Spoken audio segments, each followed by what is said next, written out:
Hi folks, how you all doing? Crosster6 here. Hope you're all having a wonderful day, evening, wherever you are in the world. Welcome to the channel. Welcome to the channel. If you like my content, then please hit that like and subscribe button. I can't stress it enough.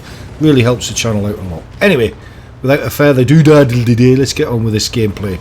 I've got two gameplays for you today. One on Overlord in the Valhalla, which is it's basically a KV2. It's just got a nice looking paint job on it and a little bit hanging off of the barrel.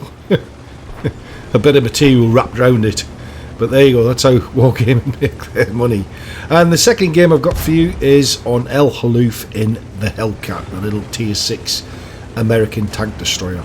Obviously it's on the PC version of the game, not the console. I'd love to see this on the console. So if you're a console player, enjoy. This is what you could have won. What's so good about this tank then? Well, it's basically just a derp cannon. That's all it is. It's just a derp gun. When your shots land and they penetrate, you do massive amounts of damage, which is great for a tier 6. I don't know about you, but I find with the low tier matches, I know we all strive to get up to tier 9s and tier 10s, don't we, most of the time? And you get a few premium tier 8 tanks to kind of balance the books, if you like, make yourself a little bit of credit so that you can afford to go and buy the next tank in the tech tree and all that kind of stuff. But what I like about the lower tiered games is the fact that it just seems to be more fun. And if you're new to this game and you just happen to sort of tune in on this channel and you've just started playing World of Tanks and you think, well, I don't really know what to play, and you know, if I'm trying to work my way up the higher tiers and all that kind of stuff, then the best advice I can give to you is play the lower tiers. Just play them to death. Literally play them to death. Why? Because it really helps you learn the maps, and it kind of shows you where everybody generally tends to go to start fighting it out most of the time.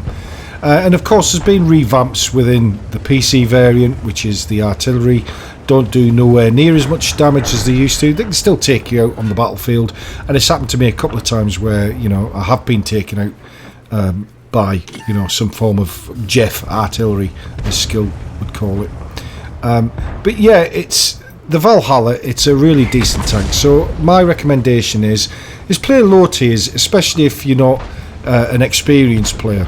On the console, I've got a fair few battles on there, but on the PC, I don't really. I think I've got about 6,000 battles under my belt, which sounds a lot, but it's not. In real terms, there's a lot of players that play this have got, you know, in excess of 70, 80, 90,000 battles.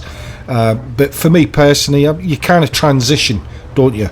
And I've found, for me personally, I've said this before in previous videos, I've found for me personally, in previous videos that I've said, is that albeit I played this a heck of a lot on the console, it's different. The play style is different. It seems to me, and some people may disagree with me, but it just feels more of a strategic game on the PC. Does that make sense?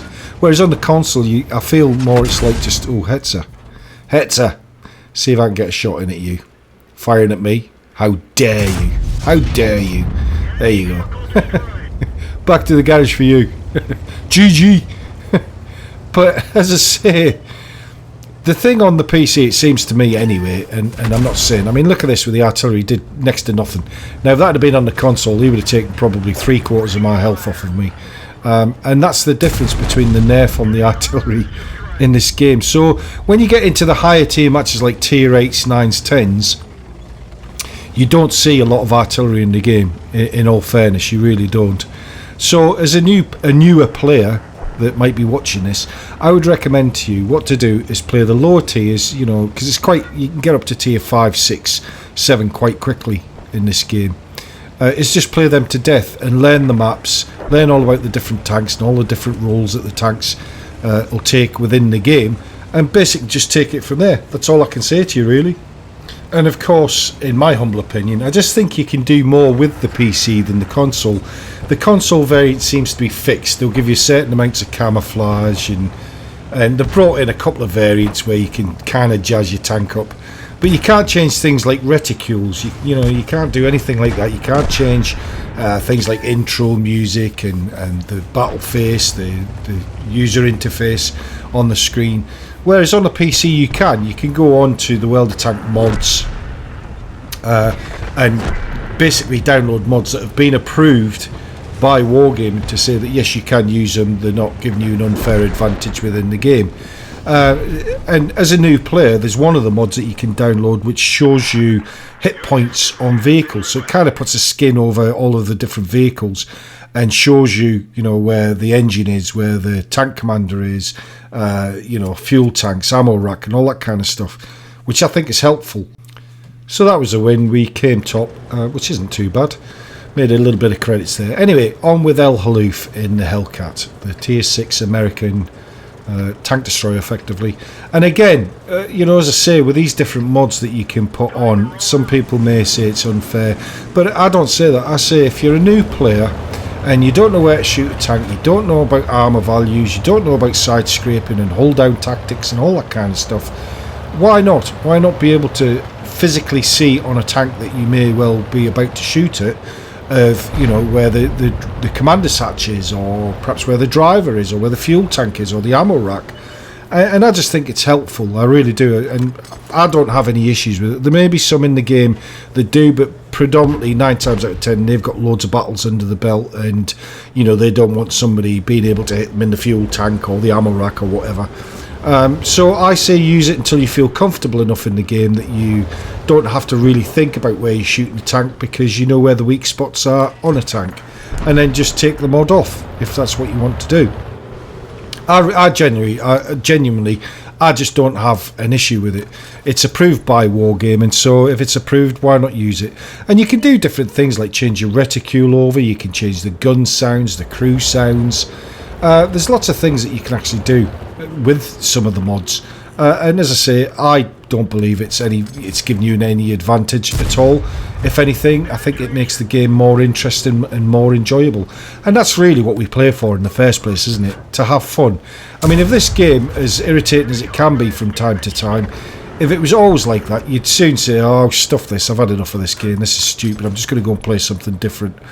And so you've got to keep that fun factor, the fun element within the game. And I think, you know, this is the thing with the PC variant, is I think you can do that quite well. Now, there's a lot of seasoned players out there who do play the PC variant. I'll probably say, Cross, you're talking a load of crap.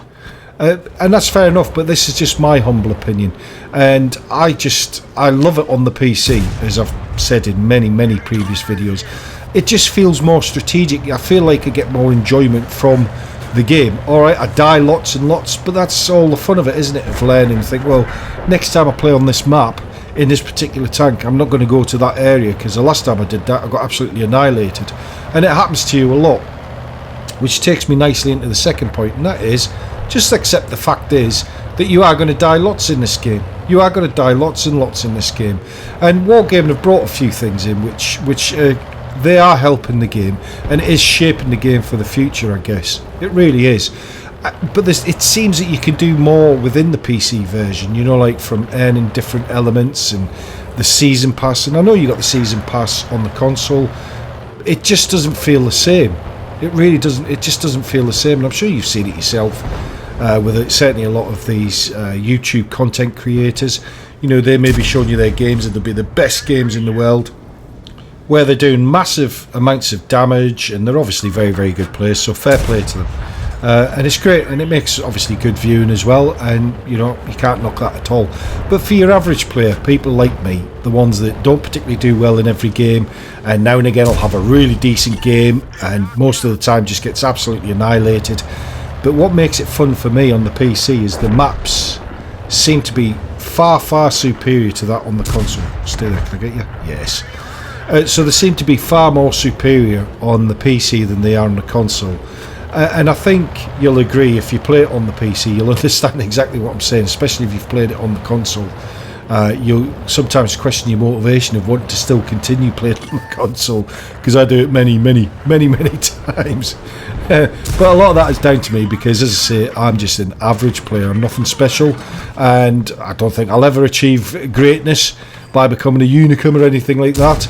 I just play for fun, and I enjoy doing what I do.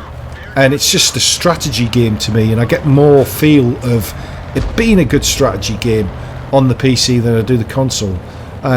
So yeah, give it a try, give it a bash and see what you think. So we've got this Barask in front of us. He's a one-shot for me, effectively. Now, wouldn't it be good if I could take him out? I'm spotted. Is he going to try and get a shot in at me? If he takes a shot at me, I'm dead. I'm done. Be game over for me, that's for sure. Try and get behind this rock. Where is he? Oh, his gun's pointing in a different direction. See if I can get him. Stay there, stay there. Yes. Well done. We like that. GG. That word drives me up.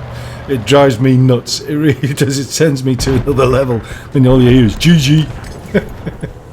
It does. It really annoys me. But anyway, it's looking like a loss. We ain't going to win this one. No way. We've got, looks like one coming onto the flag. Oh, he's dead. He's done. I think there's another one over there, wasn't there? Yeah, there he is there. Can I get you? No.